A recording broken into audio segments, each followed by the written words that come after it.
Amigas y amigos, muchas gracias por estar aquí en una entrevista especial del Sistema Público de Radiodifusión.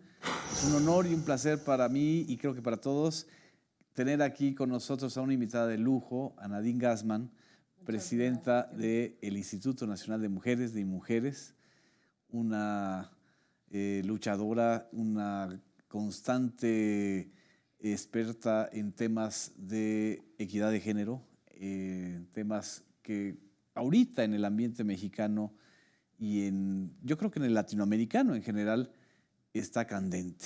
En el mundo, yo diría. Así es. Desde el Me Too, ¿no? Desde el Me Too, desde la importancia que han tenido las mujeres en salir a la calle en Washington, todo, ¿no? En Europa, en el Medio Oriente. Es un tiempo de las mujeres. Es un tiempo de las mujeres. ¿Es una segunda o tercera oleada feminista o es un quiebre generacional, Nadine?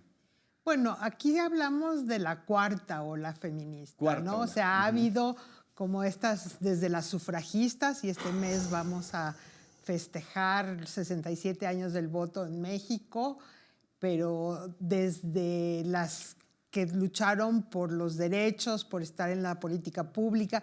Este año también estamos conmemorando los 25 años de la Plataforma de Acción de Berlín, que fue la cuarta conferencia. La primera fue en México, también vamos a conmemorar los 45 años de la primera conferencia.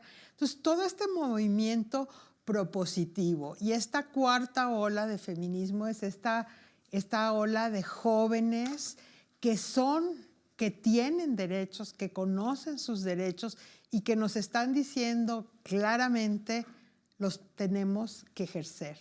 Tenemos que poder ejercer nuestros derechos. No pueden estar solo en el papel, no pueden estar solos en las leyes, tienen que estar en los programas, tienen que estar en las políticas, tienen que estar en las familias, en las relaciones interpersonales. Y eso es lo que estamos viendo hoy.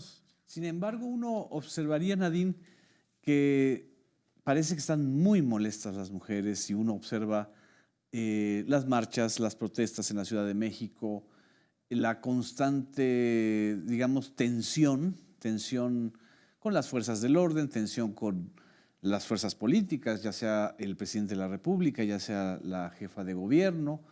¿Qué es lo que está sucediendo? ¿Esta molestia es de solo un grupo de activistas realmente muy activas o hay grupos infiltrados o es una expresión de la diversidad de esta cuarta ola feminista? Mira, yo te diría que están pasando dos cosas. Una es una cuestión que es importante, que es la impaciencia, la inaceptabilidad de que las cosas están como están, dado que tenemos derechos, que hemos avanzado, los niveles de violencia, las brechas de desigualdad, las promesas no cumplidas del mundo. No estoy hablando de México, estoy hablando del mundo. O sea, la Plataforma de Acción de Berlín nos prometía un mundo con unos cambios culturales profundos, con inversiones para cerrar las brechas de desigualdad. Así es. Y la gran diversidad y el gran empoderamiento de las mujeres jóvenes, ¿no? Que están buscando todas las vías, expresan lo que es nuestra sociedad. No es como el feminismo es de esta manera, no hay muchos feminismos, hay muchas manifestaciones, hay grandes propuestas formales, informales, se habla mucho. Y yo creo que eso es una manifestación de nuestros tiempos y es también el éxito de que el feminismo hoy en día sea una palabra, un concepto, una visión del mundo que está siendo central. Cuando nosotros empezamos en el feminismo era una mala palabra. Claro. Era estigma. Hoy día, no ser feminista la gente te dice, no eres feminista como que no fueras persona. Y me parece que eso es parte de la lucha de todas las mujeres históricas, de todas las olas, y el reconocimiento de que si no cambiamos esto tan central, que es central y revolucionario, que es las relaciones entre los hombres y las mujeres, que tiene que ver con el poder, pues difícilmente lo demás va a cambiar, ¿no? Ahora, yo te diría que hay sectores que dicen, el problema es que son violentas, el problema es que están ejerciendo una protesta muy violenta, pintan los edificios públicos, pintan los monumentos, pintarrajean, echan bombas molotov o incendian el mobiliario público. Y del otro lado te dicen, bueno, ¿de qué otra manera nos vamos a hacer escuchar? ¿Cómo observas este debate entre estos dos polos que todavía están, sobre todo en la Ciudad de México? Pues son expresiones, son formas de expresar este descontento, de llamar la atención, de decir, esto tiene que cambiar aquí y ahora. Y hay diversidad de opiniones. Creo que lo realmente importante es qué es lo que motiva, qué hace que el 8 de marzo salgan miles de mujeres a la calle, que el 9 de marzo estén en paro, que salgan cada vez que hay que salir. Pues es la situación, es la violencia, el tema de la violencia contra las mujeres, que es un tema central, un tema... Las chicas te lo dicen claramente, te dicen, ¿sabes qué? Queremos tener la certeza de regresar a casa. O sea, cuando tú ves las estadísticas y te dice que más del 80% de las mujeres en México no se sienten seguras en la calle o en la casa, ahí está el meollo del asunto. ¿Es un incremento de violencia o es una visibilización y una conciencia mayor de que es un delito y hay que condenar la violencia de género intrafamiliar y mucho más el feminicidio? ¿Qué es lo que ha sucedido? ¿Se ha incrementado o es una mayor percepción? Yo creo que hay de las dos cosas. O sea, sí hemos visto en las últimas décadas un aumento de la crueldad, de la violencia. Por otro lado, pues hoy día nadie duda de que te peguen, que te insulten, aunque sea tu papá, tu marido, tu hermano, es violencia. ¿Y qué es una violencia contra las mujeres? Y las mujeres y la sociedad en general tienen mucho más conciencia y felizmente mucho menos tolerancia. Entonces, estamos en un momento en que todo esto está en la arena pública, está pidiendo cambios culturales profundos. Así es. O sea, una transformación de las relaciones entre mujeres y hombres, entre pobres y ricos. Yo creo que de eso se trata la cuarta transformación. Cómo cambiamos el país a un país que sea más igualitario en todos los ámbitos. Y el ámbito familiar, el ámbito íntimo, las relaciones entre mujeres y hombres son centrales y ahí hay cambios profundos que hay que hacer. Muchas gracias, Nadine. Vamos a un corte. Regresamos en unos minutos con ustedes. Gracias.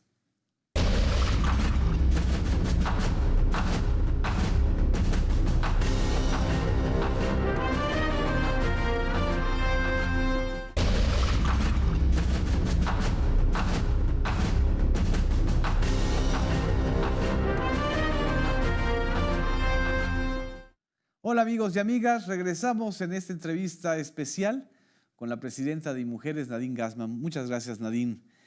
Terminamos nuestro primer bloque con este recuento o este magma, que es lo que está sucediendo y que hace que sea mucho más visible y mucho más presente, no solo en México, sino en todo el mundo, esta segunda o cuarta oleada del feminismo internacional. ¿La cuarta transformación en México es feminista? Definitivamente. Genaro, la cuarta transformación es feminista o no será, porque es una transformación de la vida del país.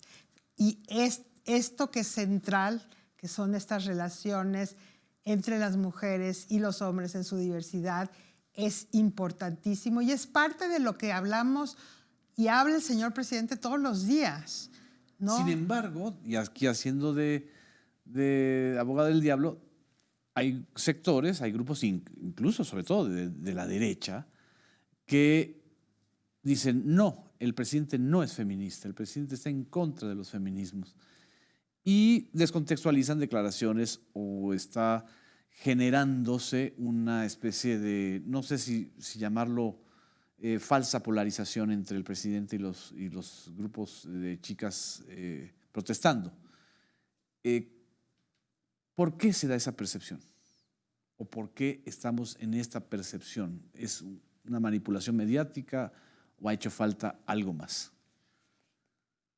Mira, a mí me parece que el tema es un tema de fondo.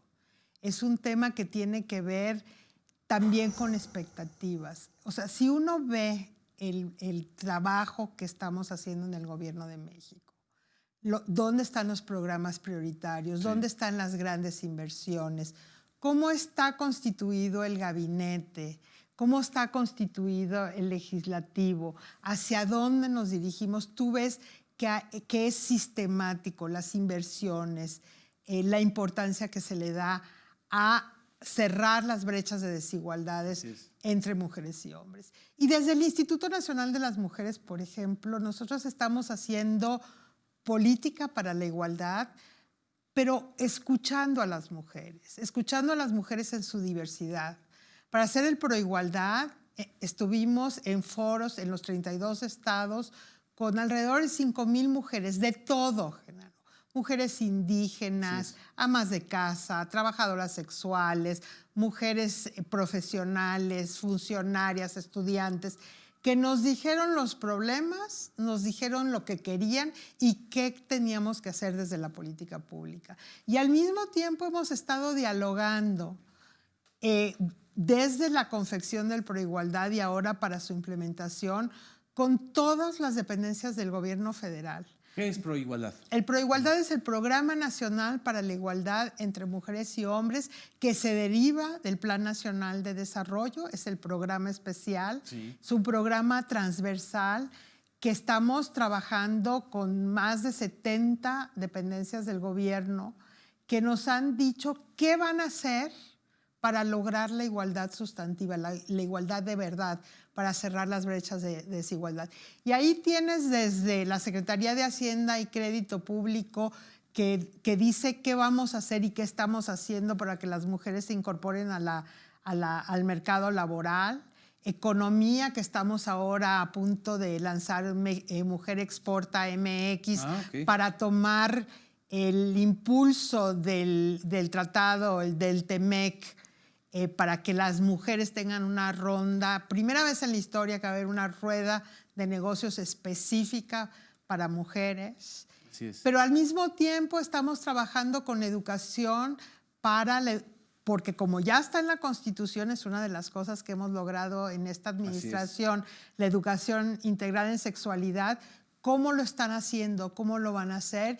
Y estamos hablando también con la Secretaría de Agricultura y con la Procuraduría Agraria para resolver el problema histórico de que las mujeres no tienen la tenencia de la tierra. Ese es el Proigualdad. El Proigualdad habla con todas las dependencias de gobierno 70. Y dice, ¿qué vas a hacer tú? ¿Cómo vas a invertir tú tus recursos para cerrar las brechas de desigualdad?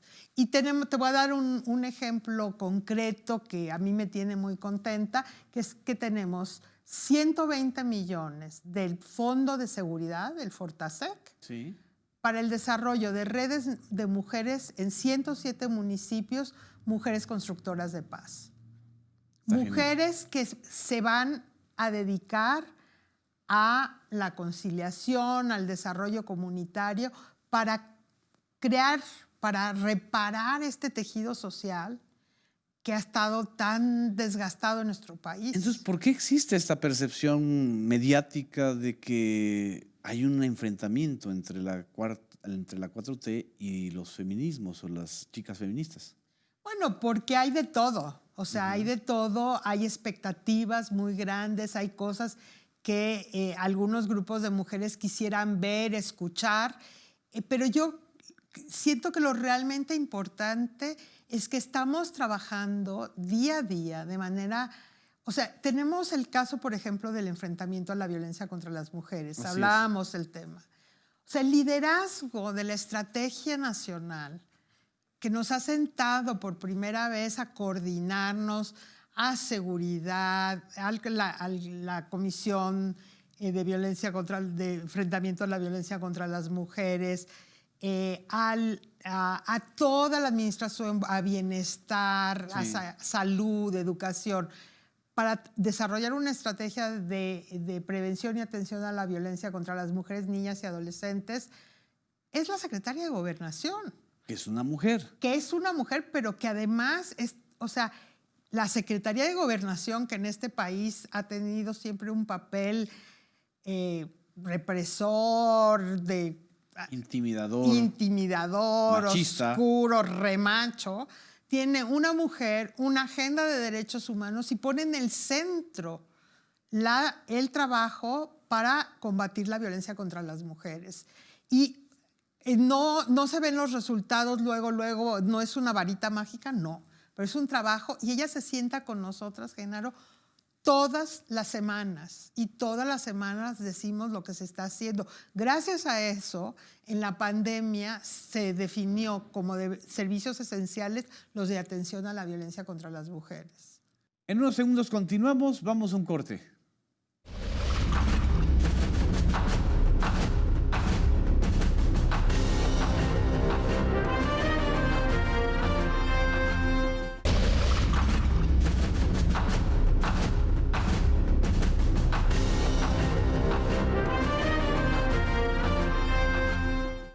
Continuamos, amigas y amigos, aquí con la presidenta de Mujeres, Nadine Gassmann, y este escenario tan desafiante y este cambio cultural que es necesario para cumplir con muchísimas demandas de las mujeres que están ahí pendientes.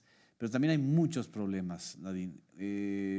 Hace unos días tuvimos una plática con la senadora Malu Micher, con todo el equipo que está impulsando un paquete de reformas de 5 leyes para la prevención del embarazo adolescente, para la prevención del embarazo a niñas. Es decir, y las cifras son brutales. Hay 34 niñas que diariamente dan a luz o se embarazan en este país. No, dan a luz. Dan a luz. Sí, no estamos hablando de los embarazos, estamos hablando que alrededor de 10,000 niñas son niñas, y cuando estamos hablando son menores de 15 años. Ay, Dios. O sea, son niñas que fueron violadas. No podemos... No hay tamiz ahí. No hay tamiz ahí. Y lo que también hay que decir es que esas niñas tendrían derecho a tener una interrupción legal del embarazo.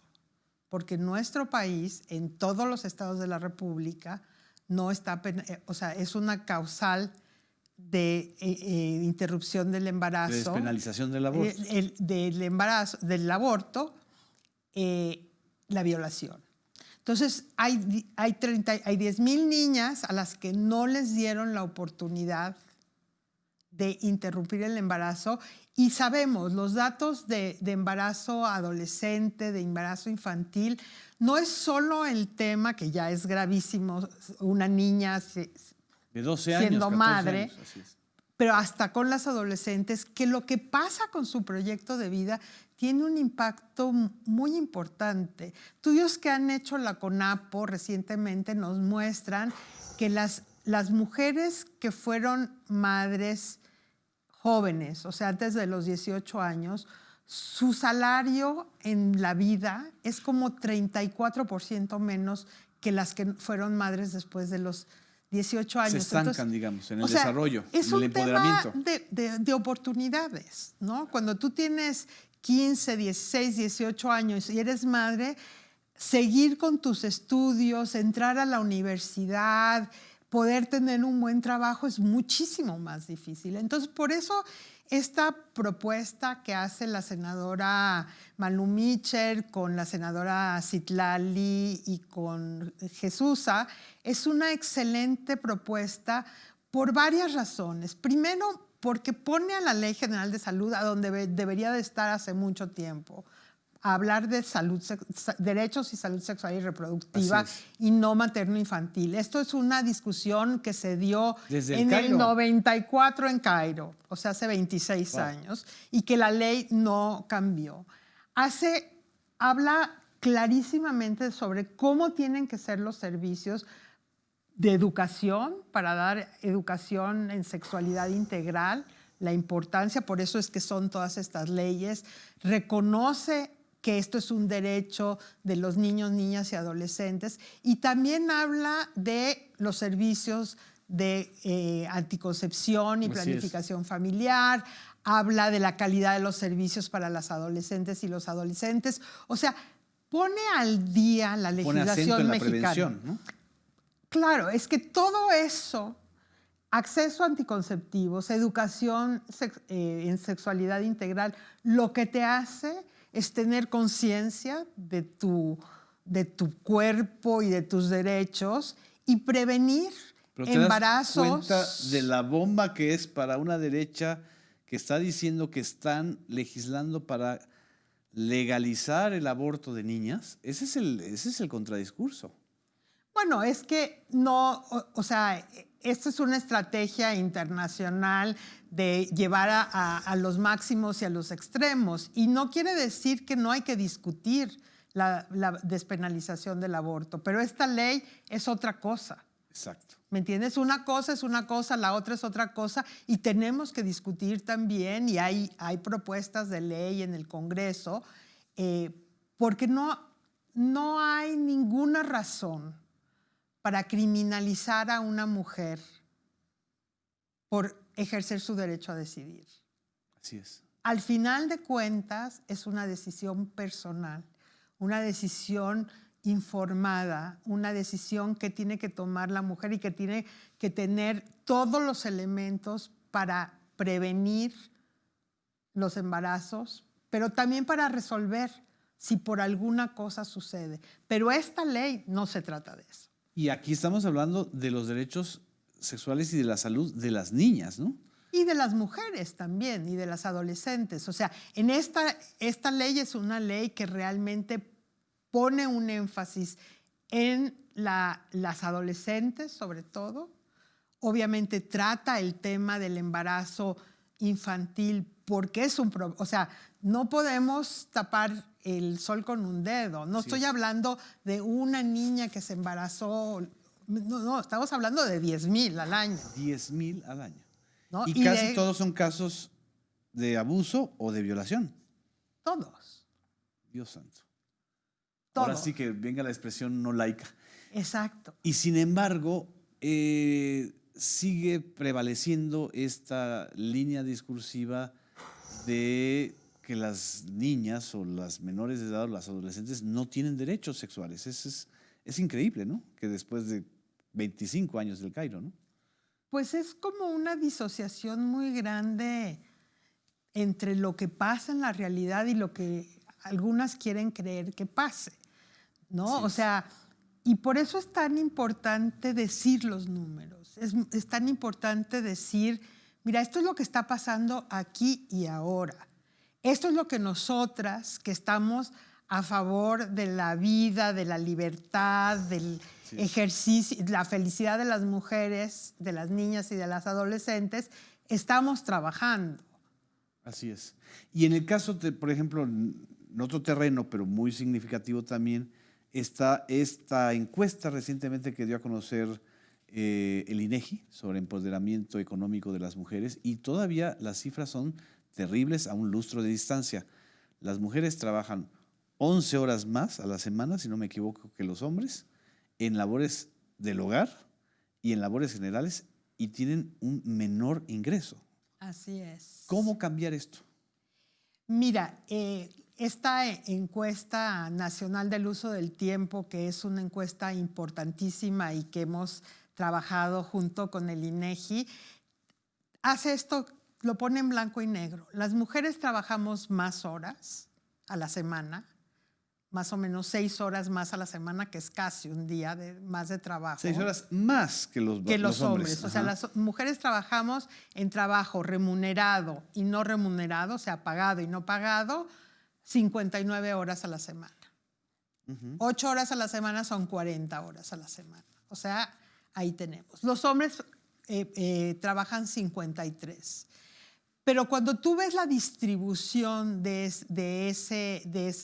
esas horas de trabajo, las mujeres trabajan 68% en trabajo no remunerado y los hombres trabajan más o menos la misma proporción en trabajo remunerado. Remunerado. Entonces, por el mismo tiempo a las mujeres no nos pagan, ¿no? Porque es lavar, planchar, cuidar a los niños, etcétera, y a los hombres están en la oficina, en el campo, etcétera. Ese es un tema muy importante, es un tema central en lo que estamos planteando como política pública, proigualdad del que te digo, donde vemos que por un lado las mujeres que nos dijeron, Genaro, queremos autonomía económica, queremos tener nuestros recursos, queremos poder salir a trabajar y tener un recurso, prestaciones, etcétera. Pero para eso necesitamos un sistema de cuidados, porque queremos salir a trabajar sabiendo que nuestros hijos y nuestras hijas, los adultos mayores, las personas con discapacidad, los enfermos crónicos están bien cuidados y seguros. ¿Y eso le correspondería al Estado equilibrar eso? Pues ahí hay una corresponsabilidad entre las familias, y en las familias quiero decir los hombres, los que son parte de una familia, ¿no? Porque hay familias de todo en nuestra sociedad, afortunadamente, las familias, las políticas públicas del Estado y el sector privado. Y ahí es lo que nosotros hablamos, que estamos construyendo y trabajando para tener un sistema nacional de cuidado, que sean las políticas públicas que permitan que esta corresponsabilidad sea más fácil. ¿De qué estamos hablando? Estamos hablando de guarderías, estamos hablando de centros de día, estamos hablando de jornadas completas de escuela, ahora que la escuela es en casa. Es remota. Es remota y que todo el mundo está esperando que abran las escuelas. Creo que es lo que más pedirían las mujeres en este momento. ¿Cómo hacer que tengamos servicios, pero que también las empresas tengamos licencias parentales, no de maternidad, sino parentales, que se distribuya el tiempo, porque la reproducción es responsabilidad social? ¿Cómo hacer que las carreras de las mujeres no se trunquen? ¿Me permites ir a un corte, Nadine? Y ahorita abundamos sobre esta parte para no dejarlo solamente en el anunciado, sino cómo aterrizar. ¿Te parece? Perfecto. Vamos a un corte y regresamos.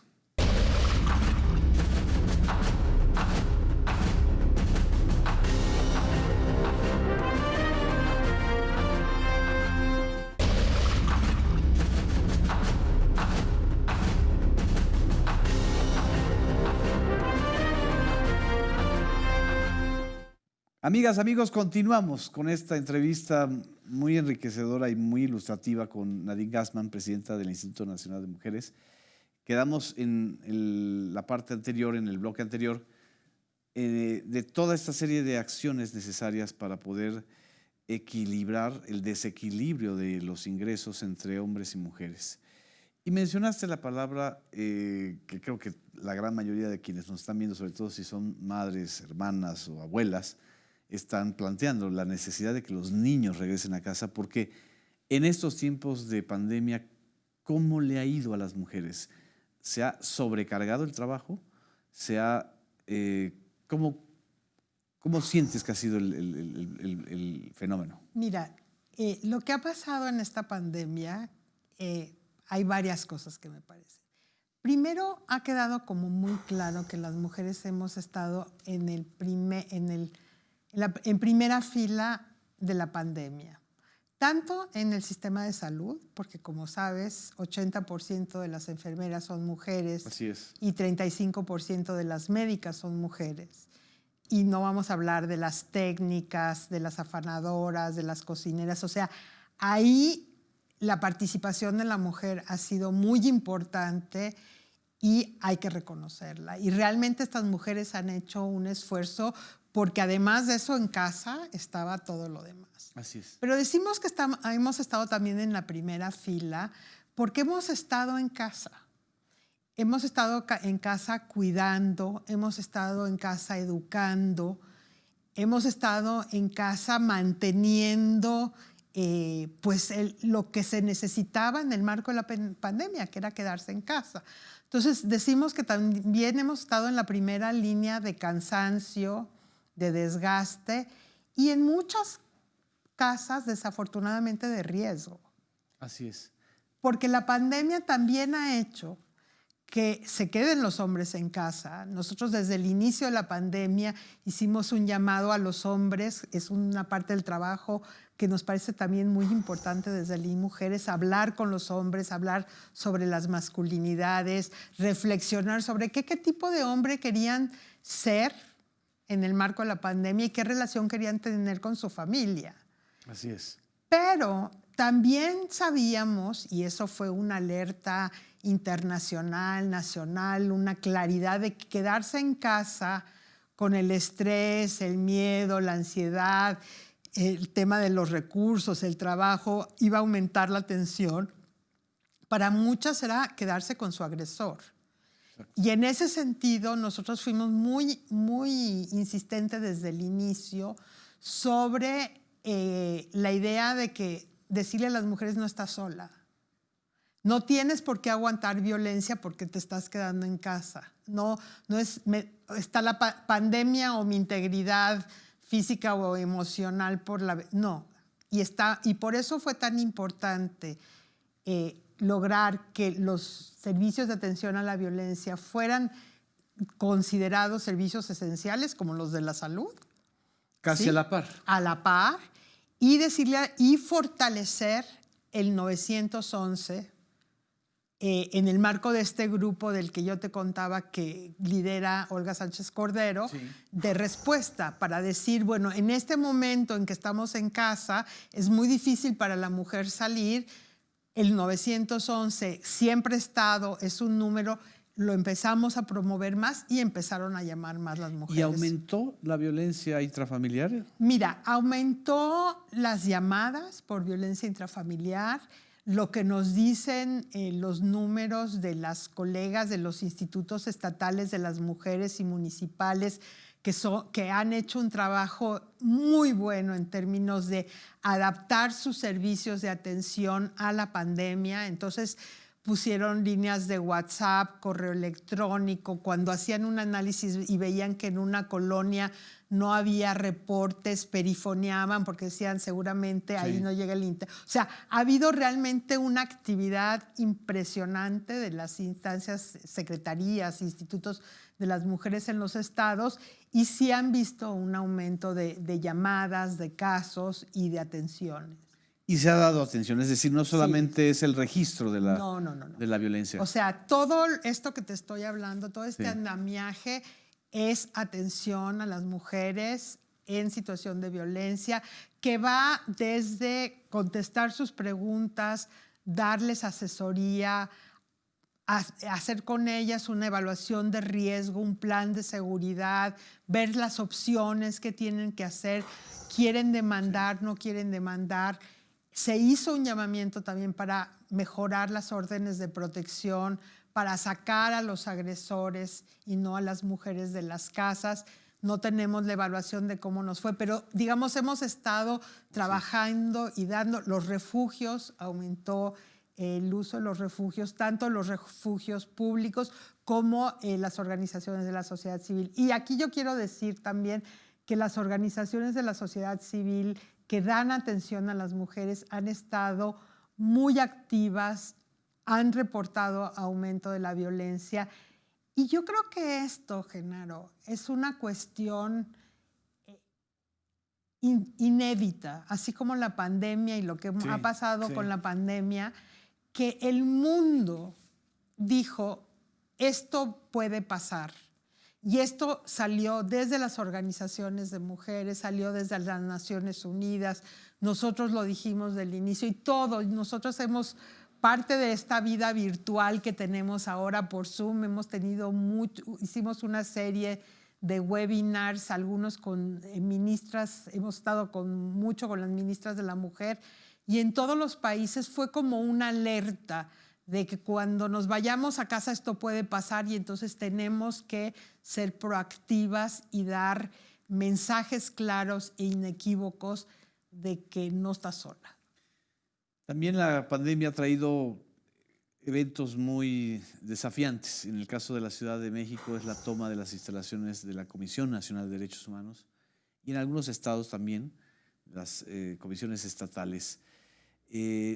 La irrupción de esta protesta, ¿qué significa en estos momentos? Porque también están protestando contra otra mujer, que es la presidenta, por primera vez, la ombudsperson, la defensora de derechos humanos nacionales.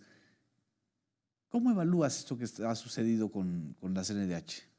Mira, lo que ha pasado es que esta crispación social que hay y esta gravedad de los casos, o sea, cuando tú oyes las historias de las mujeres que tomaron, de Erika, de Yesenia, tú dices, imagínate la desesperación de que el sistema de justicia no responda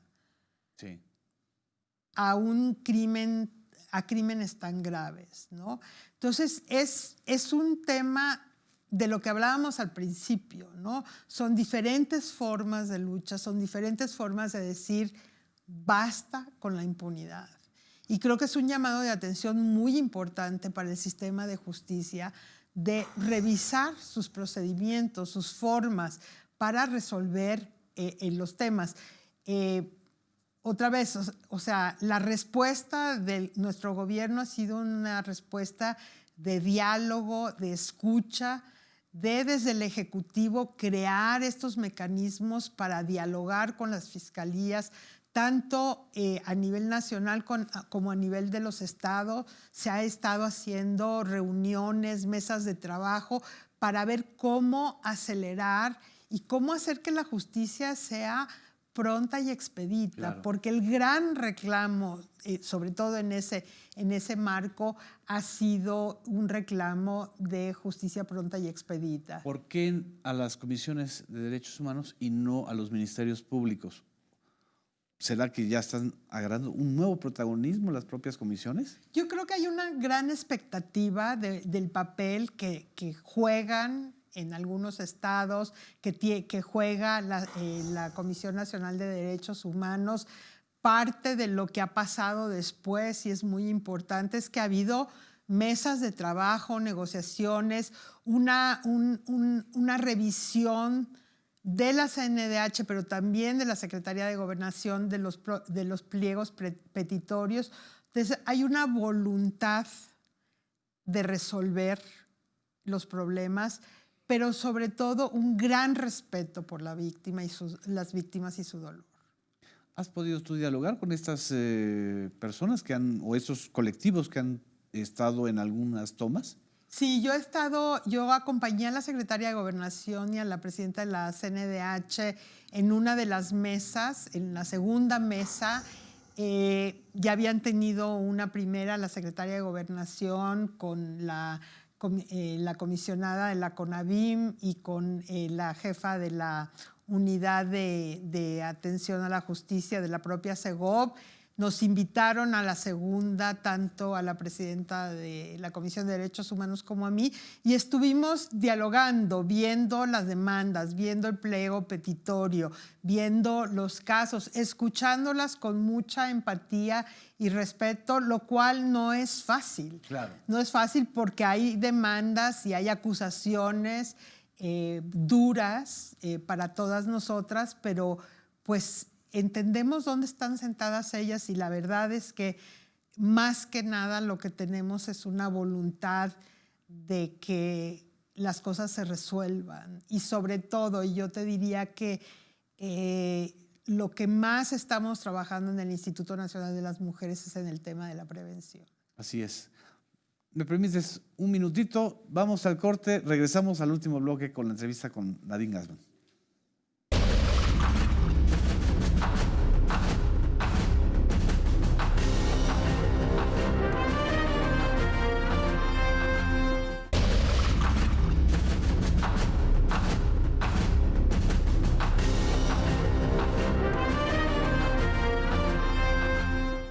Amigas, amigos, regresamos a esta última parte con la presidenta del Instituto Nacional de Mujeres, Nadine Gassmann. Nos quedamos en el bloque anterior en esta parte de la negociación con las feministas o las madres o los colectivos que tomaron la CNDH en los días pasados. ¿A qué se llegó? ¿A qué acuerdo se llegó con ellas? Bueno, se está trabajando tanto en la Secretaría de Gobernación, con la CONAVIM y con la CNDH en mesas de negociación para ver los casos, por un lado, para ver dónde están atorados, cómo desatorar los casos, cómo apoyar en esas gestiones. La Secretaría de Gobernación ha hecho un compromiso muy importante, igual que la presidenta, y se está trabajando en la CNDH también en las recomendaciones para la prevención y la atención del feminicidio.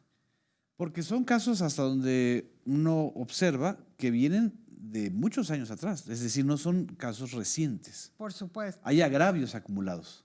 Por supuesto, y por eso es que uno entiende, o sea, si mi hija fue violada en 2013 o asesinada en 2016 y no avanza la justicia. Mira, Genaro, fue muy, muy difícil porque las mujeres y algunas representantes llegaron con 200 expedientes. 200 expedientes. O sea, y esos son los que ellas manejan, o 300 casos, donde decían, miren, aquí están atorados. O sea, lo que nos está hablando, y lo sabemos, nosotras el año pasado en el Instituto Nacional de las Mujeres hicimos unas mesas técnicas para analizar el tema de la violencia, del feminicidio. La hicimos en 2 estados, participaron más de 700 funcionarios y funcionarias, y lo que hacíamos es revisar la situación, ver cómo estaba el tema de órdenes de protección. Trajimos a la agenda pública un tema que estaba abajo del tapete, que es el caso de los huérfanos y huérfanas del feminicidio. Ah, claro. Tenemos un padrón a la fecha de alrededor de 800 en 25 entidades federativas. Desarrollamos un protocolo de atención, porque no había un protocolo de atención, y ese protocolo se va a empezar a implementar en los estados por el DIF, por las procuradurías. 800, huérfanos y huérfanas no son atendidos por la abuela o por las tías. No, son atendidos, pero no por el Estado. No por el Estado. O sea, algunos sí, depende de los estados, no podemos generalizar, pero muchos de ellos son atendidos o sea, tienes de todo. Tienes desde casos de que el niño o la niña que vio cómo mataron a su mamá, cómo su papá mató a su mamá, está con la familia del papá. Dios santo. Tienes casos donde están con la familia de la mamá, la mayoría, pero que no están recibiendo pensión, tratamiento psicológico. O sea, hay como una serie de necesidades que nosotros identificamos y que están en el protocolo de cómo se debe de atender. Desde decir, cuando llegas a una escena del crimen, hay que ver si están los niños por ahí. Claro. Y si están, resguardarlos, apoyarlos, darles contención emocional. O sea, es muy importante. Sí, porque el debate sobre el feminicidio está muy concentrado en castigar a los culpables, a los responsables, las penas, las alertas de género en las entidades donde han incrementado los feminicidios. Pero esta parte evidentemente no se habla de ella. Estaba en la sombra. Nosotros lo hemos traído, este grupo ha trabajado, se trabajó en el protocolo y se va a empezar a implementar, especialmente por parte del DIF, que tiene trabajo muy importante en ese tema también. Así es, y ya para que cerremos esta plática que hemos abordado muchísimos otros, varios ángulos, hay una parte también luminosa de la acción de mujeres que está lanzando sobre temas de paridad. ¿De qué estamos hablando cuando hablamos de paridad, Nadine? Bueno, cuando México realmente en estas elecciones dio un salto impresionante en términos de paridad. Paridad quiere decir 50-50. Exacto. Es mitad y mitad. Y ya las leyes desde el 2014, con las modificaciones que se hicieron posible que tuviéramos una Cámara de Diputados y Diputadas, una Cámara de Senadores y Senadores y cámaras locales, estatales, donde hay casi en todas partes paridad, 50-50 más o menos. El presidente de la República hizo un gabinete paritario y ha defendido el gabinete paritario y realmente... ¿Por qué hablamos de paridad en la toma de decisiones? Porque es el lugar donde ha sido más difícil para las mujeres estar. Y estar no es solo que bonito, sino que traes otra mirada, traes otras consideraciones. O sea, haces política como haces la vida, con mujeres y hombres en su diversidad. En estas elecciones que estamos ya empezando, realmente son las primeras elecciones que se van a dar después del cambio legislativo, donde se puso la paridad en todo en la Constitución y se puso el tema de violencia política también en la Constitución. Cambios constitucionales importantísimos que ha hecho la legislatura de la paridad. Exacto. ¿Sí? Y entonces el llamado en este momento a los partidos políticos, sobre todo, a los organismos digamos, electorales. Es a tener, los árbitros electorales. Exacto. Es a tener acciones afirmativas que ya han habido, no solo para que haya 50-50, que es importantísimo, y eso ya está en la Constitución, está en la ley, no hay cómo hacerse para el otro lado, pero también para... que haya mujeres indígenas y afromexicanas, donde ahí tenemos un déficit todavía muy grande. Entonces, estas elecciones, donde además hay elecciones locales, está el Congreso Nacional, etcétera, es un momento importantísimo para que los partidos hagan lo que tienen que hacer, que es buscar candidatas que puedan ganar. Así es. Y hay muchas mujeres que quieren, muchas mujeres indígenas. ¿Cómo lograr la paridad de los medios de comunicación, Nadine? Estamos todavía, esta paridad que se ha logrado en las instituciones públicas, en los poderes, no se ve reflejada en muchas partes y sobre todo en los medios de comunicación masivos. Y sí, no podía yo dejar de hacerte esta pregunta, porque todavía vemos debates o mesas de debates en donde solo hay hombres, o en donde a una mujer, por estar entre puros hombres, se le da se sienten con el derecho de interrumpirla y de que no se escuche su punto de vista. ¿Cómo lograr esto? Mira, tenemos un instrumento muy importante para, digamos, porque tampoco hay mucha paridad en los medios de comunicación adentro, que es la norma mexicana de igualdad entre mujeres y hombres, la 025, que da una serie de... que hay que certificarse y es como todo un ejercicio para lograr la igualdad. Pero yo te voy a dar algo que aprendí en estos días que me pareció de esas cosas que tú oyes y dices, esto es una genialidad. En Argentina, el presidente Fernández,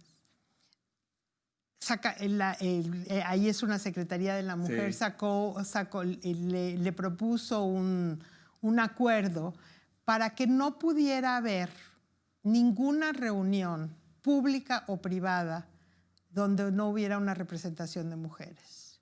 Entonces, ¿pública o privada? Pública o privada. O sea, quiere decir que si el presidente se reúne, y eso daba el ejemplo la ministra, si el presidente se va a reunir con un grupo de más de 3, tiene que haber una mujer. Entonces se vuelve del que convoca un problema. No deberíamos... O sea, tendría que haber un acuerdo que no puede haber programas, que no puede haber reuniones, donde no haya 50-50. Así es. ¿No? Y que eso sea parte como de la ética de los medios de comunicación. Porque estamos hablando de la expresión pública de los medios de comunicación, o sea, las mesas de debate, las conducciones, etcétera. Pero si hablamos de los dueños, son dueños. Es decir, habrán... cuando mucho 2 directoras de periódicos en todo el país o 2 empresarias de medios de comunicación, radio y televisión. Es decir, aquí también todavía hay una parte en donde la paridad ha costado, ¿no? Mucho, mucho. Y te digo, se han hecho esfuerzos a nivel regional.